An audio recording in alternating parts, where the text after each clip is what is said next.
Biasanya kan perusahaan kalau misalnya mereka udah jual produknya, mereka nggak tahu tuh sampahnya kemana gitu. So we're the one yang doing the reverse logistic lah basically. Kita yang kumpulin dari konsumennya mereka, kita yang make sure itu bisa being recycled properly. Kita tuh udah kebiasaan sama sampah tuh main buang aja. Gak ada kayak kesadaran, oh ini harus bayar buat menanganin processingnya gitu dan lain sebagainya gitu, nggak ada. Sehingga kalau misalnya memang disuruh nih bayar, orang marah gitu, keberatan semuanya. Siapa yang mau bayar sampai biasanya gue buang aja atau bakar gitu. This is why I also share to my team. We have this privilege gitu to be able to fundraise. But with it also comes like a greater responsibility. If we are trusted with these resources, then we should be able to steward it properly through like the relationship that we built with the community, through the technology that we're building, and also our integrity juga.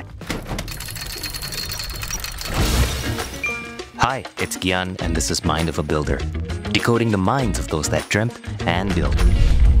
Welcome to Mind of a Builder, and today we're decoding the mind of Angel Calista, founder of Sirsak, yang punya tujuan untuk mengelola 100.000 ton sampah di Indonesia. Sebelum bangun Sirsak, Angel pernah jadi policy analyst di UNDP dan Bappenas. And now she's switching the lens. From designing and analyzing solutions to building solutions herself through Sirsak. Welcome to Mind of a Builder, Angel. Thank you, Gian, for having me. Tadi kita ngomong, sebenarnya background-nya Angel tuh sempat di Bappenas dan UNDP selama 4 tahun. Yes. Boleh cerita nggak? How did you switch from your policy background to becoming an entrepreneur? Dan apakah ada light bulb momentnya, Angel?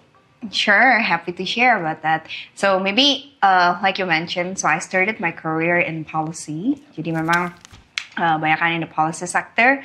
At that time when I first started my career, never thought that I'll be in business. Mungkin a little bit of background sebenarnya kayak I grew up in an entrepreneurial community. My family is an entrepreneur and so on. Tapi I never choose to be an entrepreneur before because I just back then kayak I want to do something that's different. I want to do something that my family doesn't understand so that gue nggak usah diatur-atur gitu lah.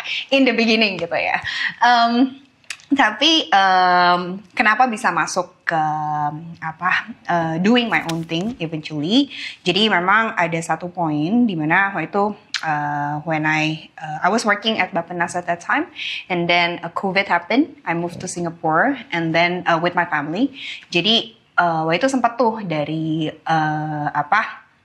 Singapura kerja di Bappenas selama 4 bulan remote dari Singapura gitu. Sampai akhirnya kayak tapi for family reasons juga, I don't think I can go back to Jakarta. Tapi at the time kan semua orang udah masuk lagi ke kantor gitu. Nggak enak juga nih sama bosnya. Bosnya kerja dari Jakarta, dari office, tapi I was still in Singapore. Jadi akhirnya I decided to quit my policy work gitu at that time. Nah, di Singapura mulailah dari situ cari kerjaan di Singapura. So I landed a job in a consulting company, tapi memang for public policy gitu. Jadi gak yang kontras banget ya, yang sebelumnya truly in the public sector. Ini kayak I thought, oh it's a middle gitu, between a private sector, life in Singapore, concrete jungle gitu, sama public policy work gitu. Jadi that's how I got into private sector. Terus pas pulang ke Indonesia, ada nih opportunity untuk build social enterprise. Nah waktu itu sempat galau gitu, karena yakin gak ya, I wanna do something on my own. Meanwhile I have a stable job segala macam kan, I have a proper salary, growth-nya juga oke gitu, a lot of things that I learned. Tapi akhirnya decided untuk do this social enterprise karena I also see that for me it really matters that I see my work ada impactnya gitu. Jadi we see that mungkin kalau kerjain sendiri I can do I can do something gitu yang impactful for the work. Dan kebetulan waktu itu juga sempat dapat we made a proposalnya sempat goal sama salah satu BUMN gitu yang lah I guess this can sustain us for a while gitu. Ya udah akhirnya decided untuk do social enterprise in the beginning gitu. Sebelum akhirnya quit dan build si Sirsak ini gitu. Nah, Jadi kalau ditanya kenapa bisa switch, sebenarnya nggak memilih gitu. I think my whole career, sometimes aku juga nggak tahu gitu ya, kayak kok bisa ya dari satu tempat ke tempat lain gitu. But sometimes just the life takes you to that kind of direction that you also like, I didn't choose to be here, but I keep on coming back to this sector. But long story short, that's how I started my entrepreneurial journey. Dan kayak pas udah dijalanin, ya I guess I know like this is where I need to be sih gitu. Jadi emang banyak hal tuh emang nggak bisa di-plan atau direncanain ya di hidup. Tapi kalau misalnya Angel, lo flashback, your policy background selama 4 tahun, do you think that also, has that shaped you in how you've led, how you view things at Sirsak juga, how you've led the team, how you've thought about the company's growth? Maybe before that, I'll also explain kenapa kayak why am I being in the sector sih gitu eventually kenapa gitu. Sebenarnya aku juga nggak pernah memilih gitu to be in the waste sector. So just happened my first job when I was in UNDP itu projectnya memang tentang waste gitu. Jadi itu pertama kali expose ke the waste issue lah gitu. Nah ditanya suka apa enggak, at that time enggak karena aku merasa kayak ini jujur aja karena at that time merasa kayak there are a lot of other problems di Indonesia gitu, misalnya kayak poverty, education, kesehatan, even anak-anak, isu perempuan dan lainnya gitu. Jadi after that I went for my masters, terus ya kerja di Papua segala macam, itu something yang bukan berhubungan dengan persampahan gitu. Sampai akhirnya yang tadi di Singapura masuk consulting, tiba-tiba waste issue lagi gitu. Jadi kayak kenapa ya udah mencoba melarikan diri tapi baliknya ke situ lagi gitu. Nah terus jadi pas balik ke Indonesia, yang Socia Enterprise itu juga memang berhubungan dengan persampahan dan lebih community engaging sih, community.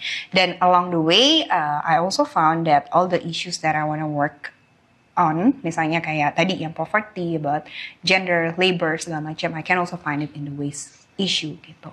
Dan and I feel like maybe this is where I need to be. Dan memang along the way karena kayak perjalanannya udah ke situ dan skill set, experience udah di situ ya, that's where I need I can do something here gitu biasanya.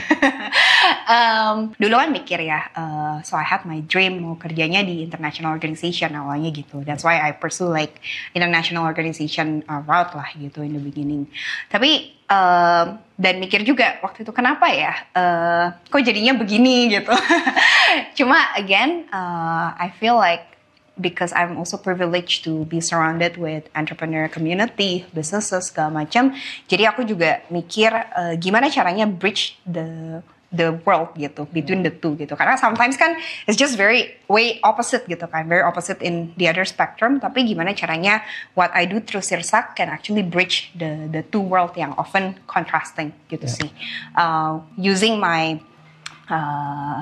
network, tapi at the same time juga kita bisa solve something yang in the public sector cost juga gitu. Got it.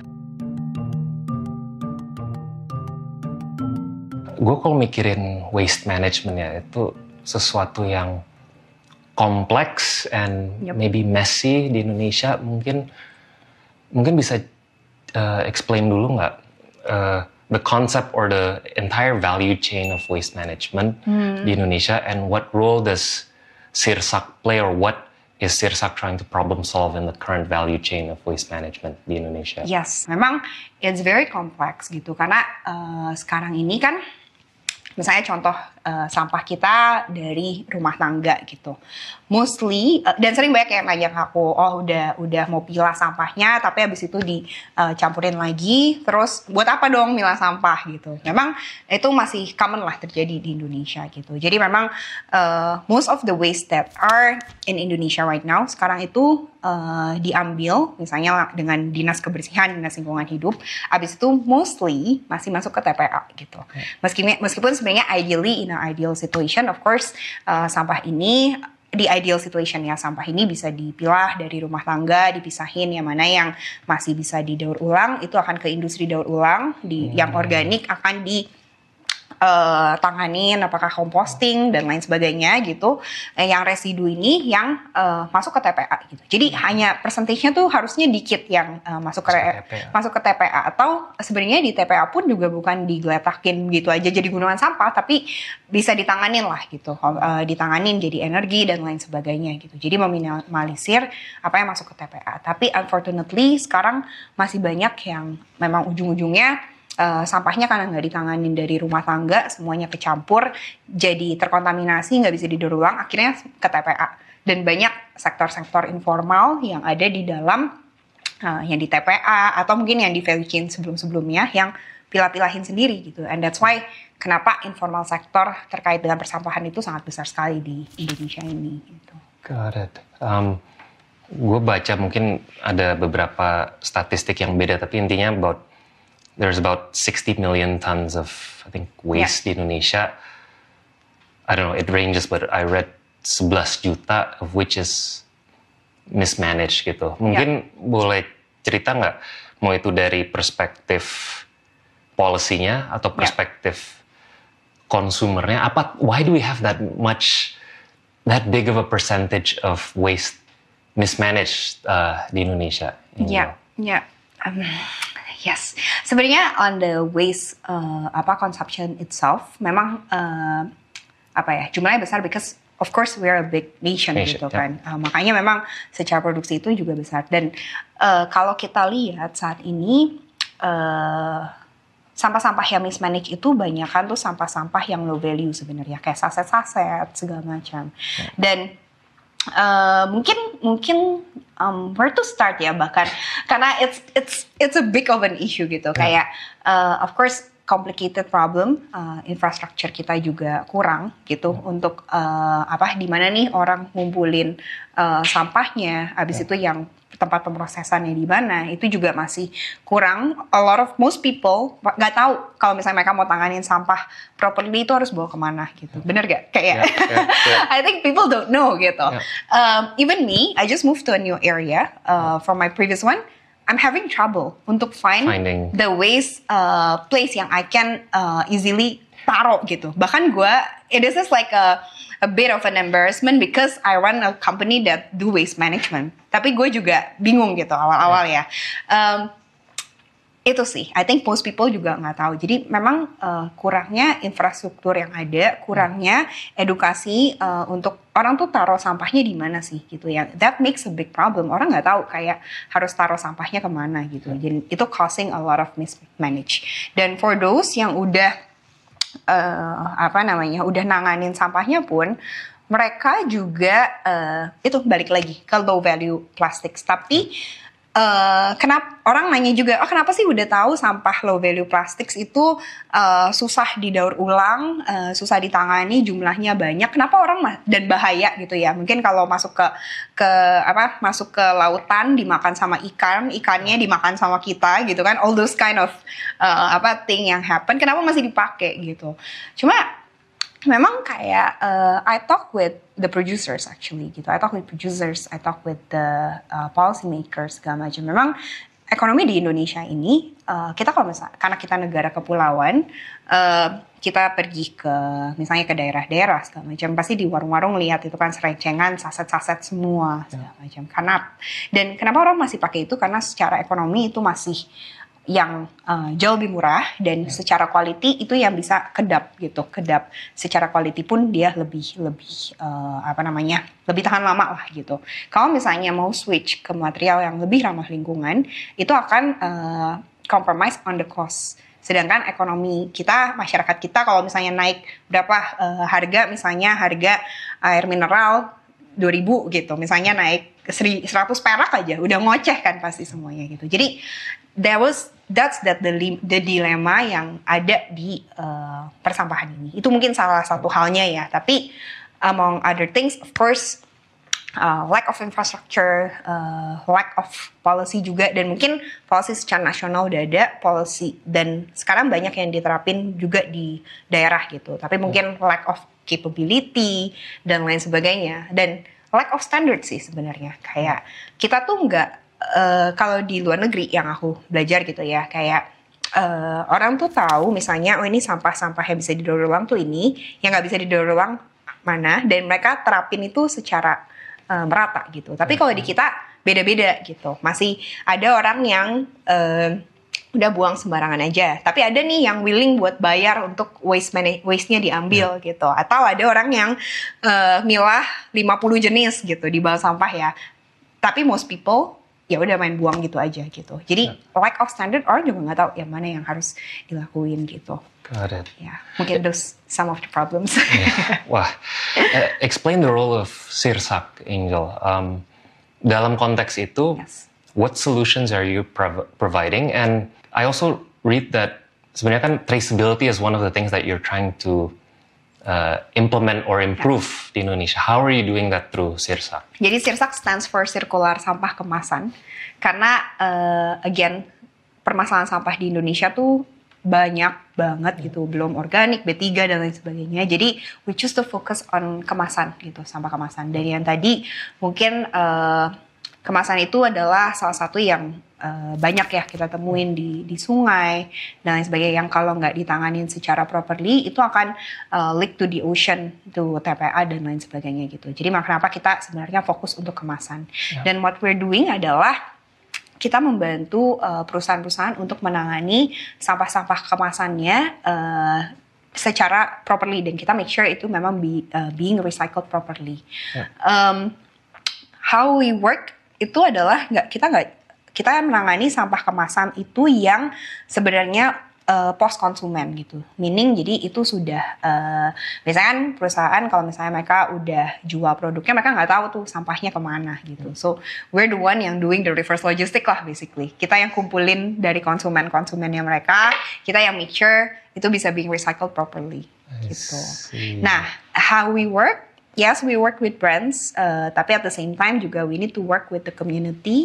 We need to work with the lapak-lapak, informal sector dan lain sebagainya, dan juga pendaur ulang, dan we need to work with the policy maker juga at the same time gitu. Jadi we're building an ecosystem di mana kita ngajarin masyarakatnya juga milah sampahnya gimana, kita bikin infrastruktur collection points, at the same time kita make sure itu being recycled properly, meaning daur ulangnya udah kemana nih gitu, karena apalagi especially yang low value itu ya, it's still very hard to be recycled gitu. Jadi kita mau make sure bahwa memang ini masing-masing pihak itu bisa menjalankan perannya dengan baik, dan kita bisa men-track datanya juga gitu, traceability-nya itu sendiri.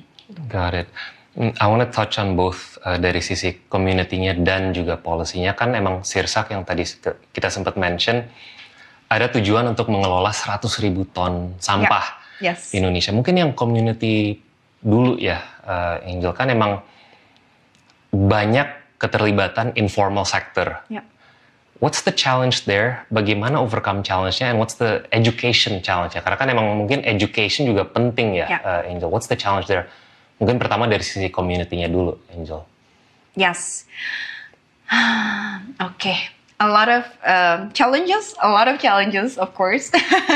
Mungkin dari sisi community ya, karena memang dari community itu sendiri banyak yang belum aware juga ini tuh sampah harus kemana dan gimana cara nanganinnya gitu.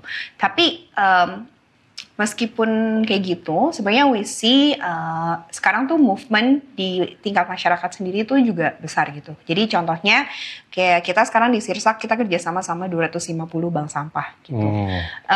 Dan bank sampah ini apa? Bank sampah ini adalah masyarakat sendiri yang menjalankan bank sampah ini, di mana mereka misalnya di tingkat RT atau RW gitu ya. Jadi mereka tuh ngajarin masyarakat sekitarnya untuk pilah sampah, dan nanti mereka janjian nih nggak harus setiap hari, tapi misalnya sebulan sekali gitu. Mereka kumpul bareng-bareng, abis itu mereka taruh sampahnya yang udah mereka pilah dari rumah gitu. So that's how you do waste bank sebenarnya. Dan kita seneng banget bisa kerja sama masyarakat dan komunitas ini. Tapi memang challenge-nya sendiri di bank sampah itu karena mesti itu run socially gitu. Jadi ada isu keberlanjutan lah. Misalnya kalau orangnya yang awalnya in charge tiba-tiba kemana gitu. Nah, bank sampah bisa nggak jalan lagi. Atau misalnya yang kedua tuh karena Biasanya nih bank sampah kan mereka kumpulin di satu tempat, habis itu nanti ada lapak yang ambil gitu.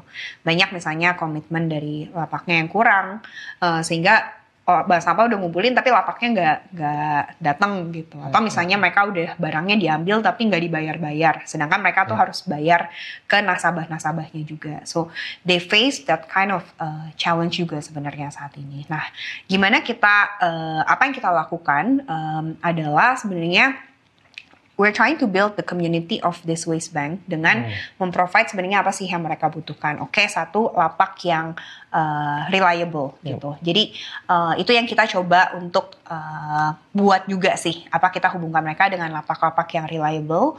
Lalu juga terkait dengan low value plastics itu yang kita ambil juga sebenarnya dari bank sampah. Jadi ada additional karena kan sampah saset itu banyak sekali ya. Selama ini nggak diambil, jadi kita sekarang ambil dari mereka. Sama yang ketiga itu sebenarnya terkait dengan empowerment sih, empowerment efforts, pendampingan efforts yang kita lakukan untuk bank sampah juga. Dan memahami mereka tuh butuhnya apa sih. Dan sebenarnya banyak dari masyarakat ini tuh yang mereka tuh mereka tuh melakukan bank sampah bukan karena mereka butuh uang sebenarnya, tapi karena mereka memang pengen empower community-nya mereka segala macam. Jadi mereka build bank sampah dan memahami needs-nya mereka seperti apa, itu really helps us in building the relationship with masyarakat dan gaining their trust juga gitu. Karena once mereka percaya sama kita, they're willing to work together with us juga gitu. Dari sisi manajemennya ya, Angel kan mungkin harus kerja sama 250 bank sampah and a decentralized network of communities. Kan tadi kata kuncinya mungkin how to make sure it's reliable ya, Angel.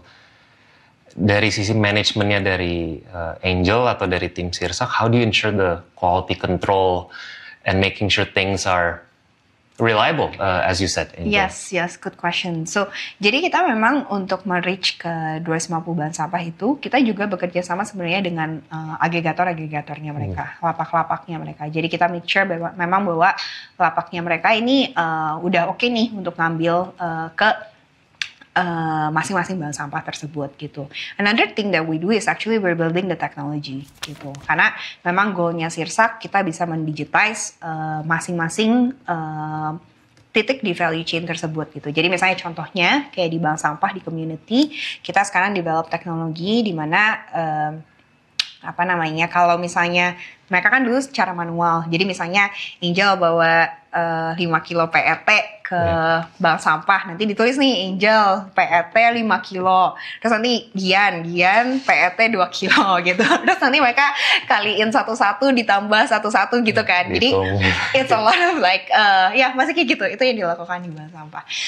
Tapi kita sekarang develop teknologi di mana nanti pas masuk, nanti memang Angel udah terdaftar misalnya jadi nasabah di situ, nanti langsung aja jadi kayak pencet bahannya PET di tabnya itu, habis itu nanti 2 kilo gitu.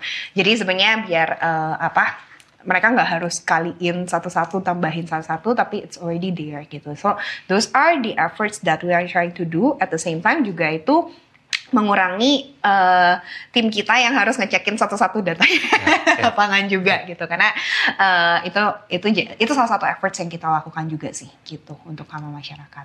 Tapi untuk men-challenge sedikit ya, Angel, seberapa mudah atau seberapa optimistic Angel tuh bisa meng-onboard semua komunitas ini, aggregators ini dengan a new digital process, a new technology, Angel. How do you see that going forward? Ya.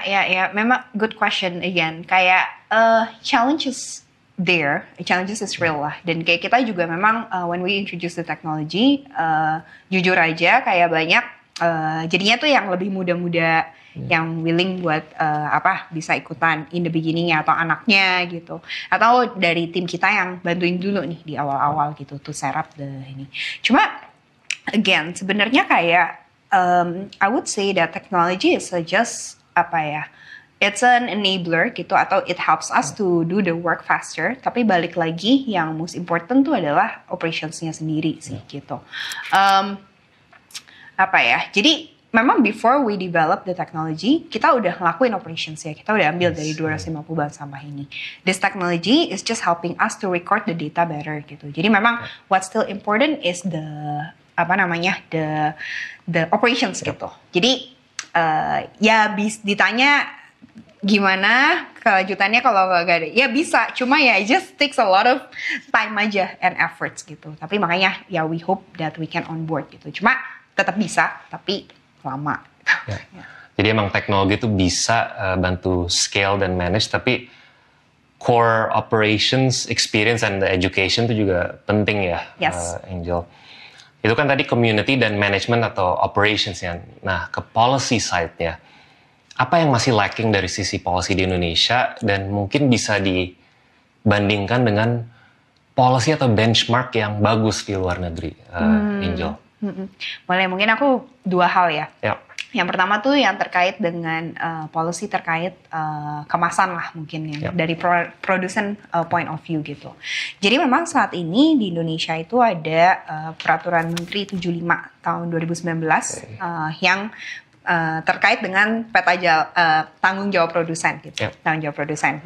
Produsen di sini tuh sebenarnya kalau di regulasi itu manufaktur, ada juga restoran, hotel, dan juga ada retail gitu. Tapi memang emphasize-nya itu sekarang ini masih heavy on the manufacture, terutama consumer goods company. Karena mereka yang fast moving dan sampahnya di mana-mana lah gitu. Nah, what's still missing from this regulation? Jadi sebenarnya di regulasi ini mungkin aku sedikit touch upon that. Produsen itu harus bikin peta jalan pengurangan sampah. Mereka harus reduce sampahnya 30% di tahun 2029. Bagaimana caranya 30% itu dari satu mereka redesign produknya mereka jadi pakai bahan yang lebih ramah lingkungan atau mereka melakukan reduksi gramasi dan lain sebagainya. Yang kedua itu mereka harus melakukan collection dan daur ulang karena banyak packaging yang mereka nggak bisa apa-apain gitu, udah harus begitu aja gitu. Mungkin bakterinya atau apa hilang nanti kalau misalnya change to other packaging. Yang ketiga itu mereka pakai reuse system gitu. Instead of pakai yang sekali pakai, mereka bisa pakai reuse. Jadi itu yang arahan dari policy tersebut. Itu udah ada dari 2019, tapi memang unfortunately sampai saat ini yang submit peta jalan itu masih belum banyak gitu. Ya mungkin sekarang puluhan lah gitu dari 2019 ya. Karena belum ada sanksi yang mandatori juga gitu. I see. Jadi orang di regulasi itu bilang mandatory, tapi setiap kali ya produsen nanya, oh kenapa harus ngerjain gitu kan? Apa sanksinya melanggar apa? Belum ada sanksinya atau punishment. Terus masih 2029 ya udah deh nanti aja gitu. Jadi kayak it's still challenging on that side. Cuma maksudnya aku juga I know from the government point of view they're also trying to strengthen it lah. Mereka bilang ini akan direvisi tahun ini katanya untuk put more inilah biar lebih ada giginya gitu, biar bisa lebih di enforce juga gitu. Tapi memang dan dari kementerian sendiri sekarang sebenarnya mereka udah suratin produsen dan lain sebagainya untuk mereka bisa ngelakuin sesuatu lah.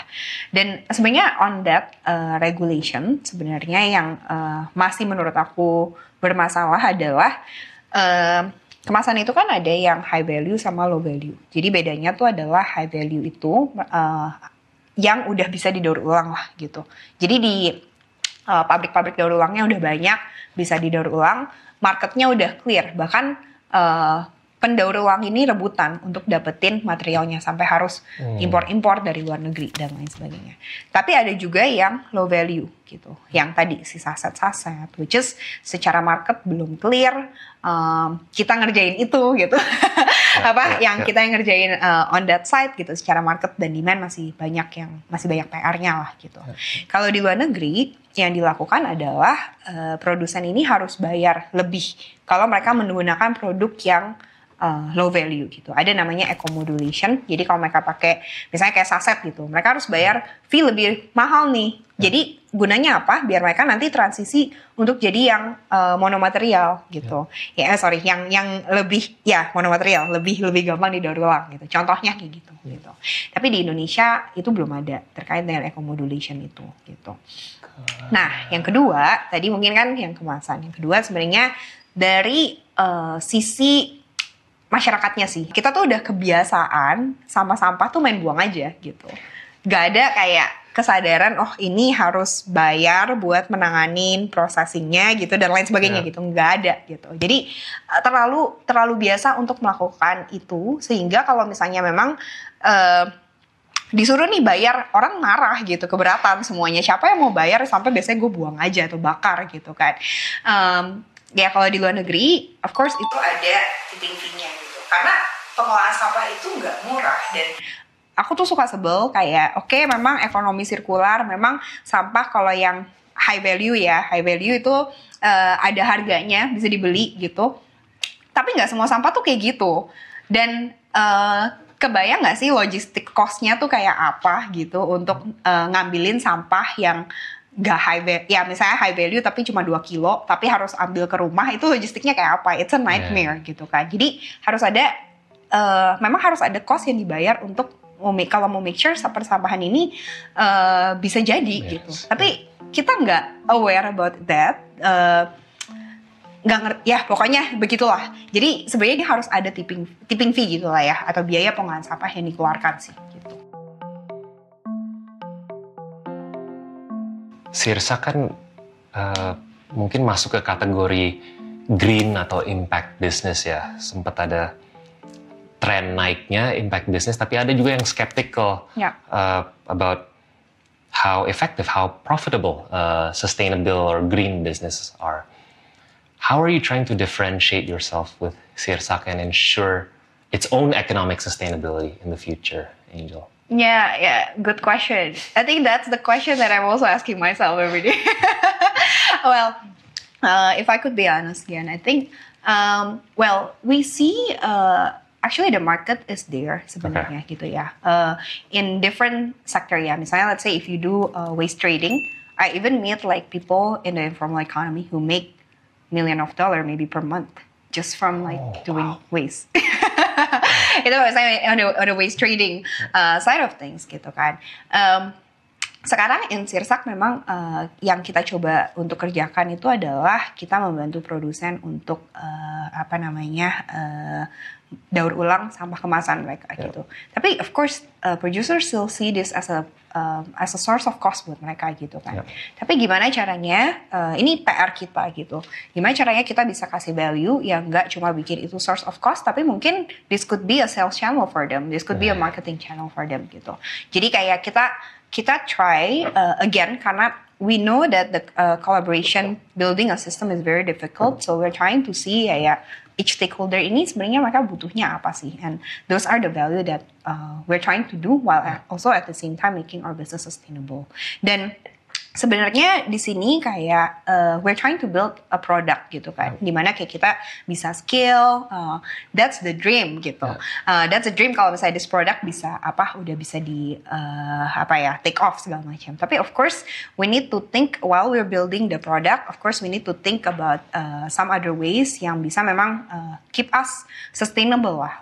For instance, just to share aja, misalnya kayak in the beginning kita fokus on the post consumer waste, 100.000 ton itu untuk post consumer waste, tapi at the same time we see actually there's a lot of waste juga yang ada di pabrik-pabriknya produsen ini gitu. Nah kita mau apain nih, itu memang nggak bisa masuk ke 100.000 ton kita, tapi at the same time mungkin ini ada high value materials mereka yang bisa kita jual gitu, let's say gitu ya. Mungkin that could be our revenue source. Atau misalnya sekarang ada banyak demand nih dari kafe-kafe, F&B di mana mereka mau waste pickup untuk kemasan-kemasannya mereka gitu. Nah, we go on that direction too. We try different channel gimana biar kita bisa sustainable as a business juga gitu. To your first point, emang the perspective of the value that you can create for your customer, you have to be able to depict that to your customers ya, Angel. Mungkin aku mau bahas tentang journey-nya Sirsak sebagai startup ya, kan ini udah 2 tahun atau hampir 2 tahun kalau nggak salah. Dan tentunya pasti kan di semua startup ada masa pivot dari A, B, C, dan E gitu ya.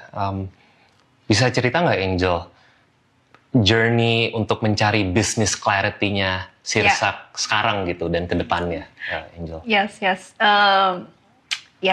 Bener banget. Jadi dari we're turning 2 years in August bentar lagi. Memang pas awal banget kita mau bikin, kita 2 tahun terakhir ya kita ganti business model 3 kali lah. Gitu. In the beginning, we thought like okay kita pengen bikin bahan sampah di mana bahan sampah ini bisa diadopsi oleh brand, tapi at the same time bisa jadi sales channelnya mereka juga gitu and so on.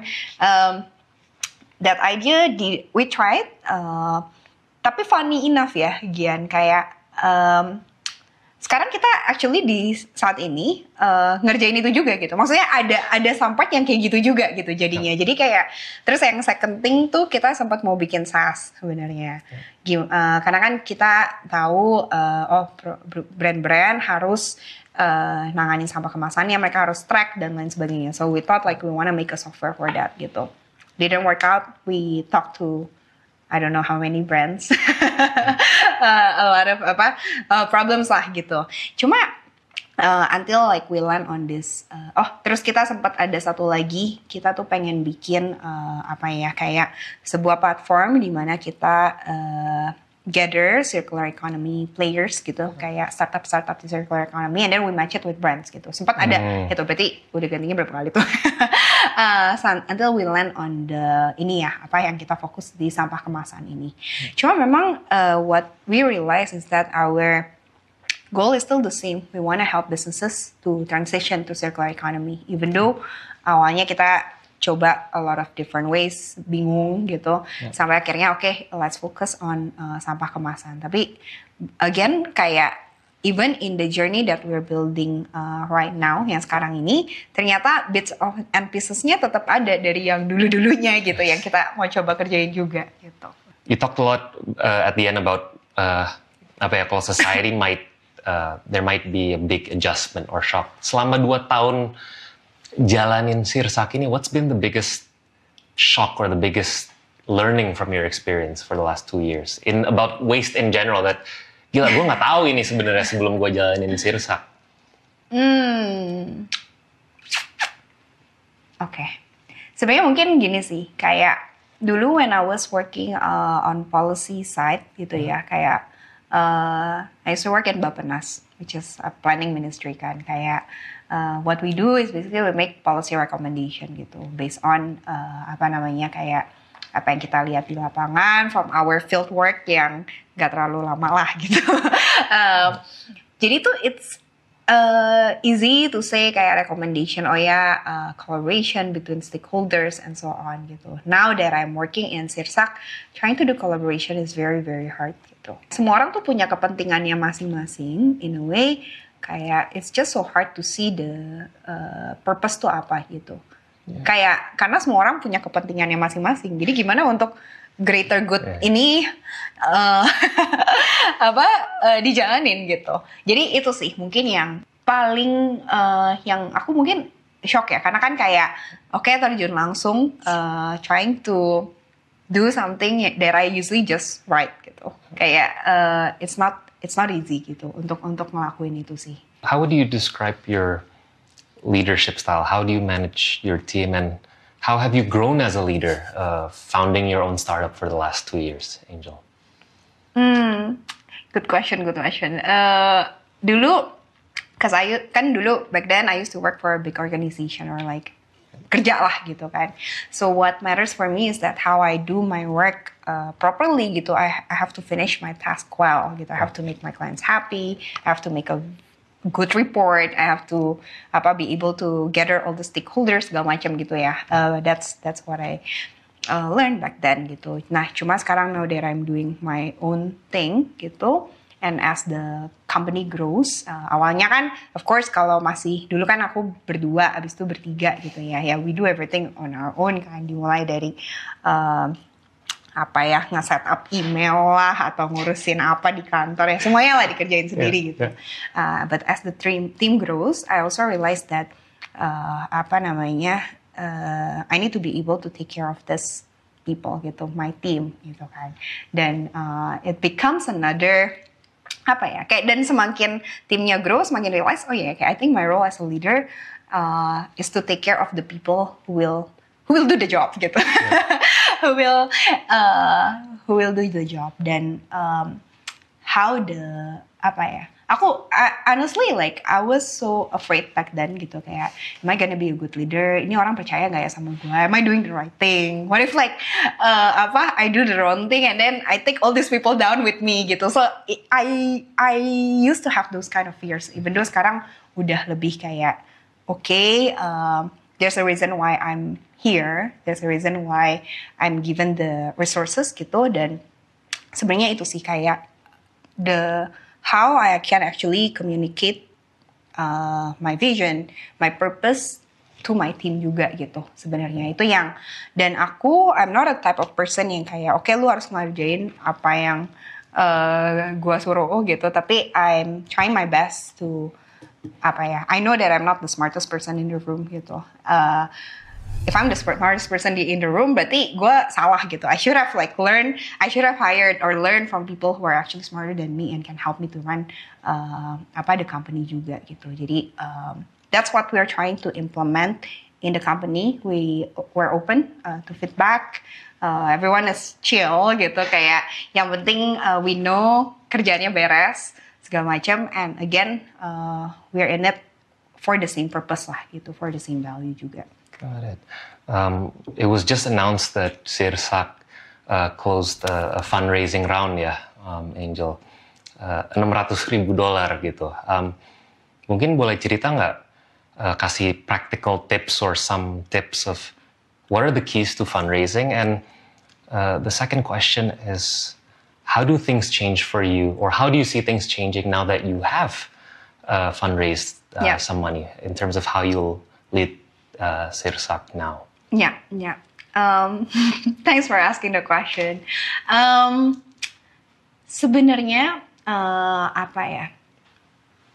I think when I fundraise gitu kan, sebenarnya I heard about fundraising story sudah dari yang mungkin hits-hitsnya pas lagi 2021, 2022 segala macam. And I also realized kayak sekarang nih a lot of cases lah with startup gitu yang fundraising gitu kan, ada yang bakar-bakar uang, ujung-ujungnya malah company-nya nggak for the sake of fundraising again segala macam, dan ujung-ujungnya the company nggak workout gitu. Nah, and in the beginning it scares me gitu kan. What if like I'm we take this money and then harus bakar-bakar uang kayak gitu sampai padahal nggak tahu bisnisnya beneran jalan atau enggak, akhirnya nggak bisa fundraising lagi, terus harus tutup gitu. That's amit-amit gitu ya. Cuma maksudnya gini sih, kayak the reason why I still pursue this route itu karena I think sekarang juga landscape-nya udah beda gitu. Investor juga no longer just like burning money, tapi to make sure that you're building a sustainable business gitu. And why I'm taking this money, because I know what I'm building itu memang of course nothing is easy, tapi really it's not easy gitu. Karena satu, we're dealing with low value waste mostly gitu. Dan yang kedua adalah we need to have we need to build the infrastructure gitu, the technology, the collection points, and so on. And that's the reason why we're taking this route gitu untuk fundraise. Tapi at the same time juga gimana caranya kita bisa bikin business model, we are trying to be a sustainable business at the same time gitu. With this fundraising money gitu juga at the same time kayak this is what I also share to my team gitu. Okay, we have this privilege gitu to be able to fundraise, but with that it also comes like a greater responsibility kan. Kayak you manage like greater amount of money. Let's say like our team is expanding segala macam. Also comes greater responsibility lah. And if we are trusted with this resources, then we should be able to steward it properly gitu. through like the relationship that we built with the community, through the technology that we're building, and also our integrity juga sih. Gitu. Good. My final question, after maybe your 2 years of leading Sirsak, what do you think is actually the most important trait of being a leader, Angel?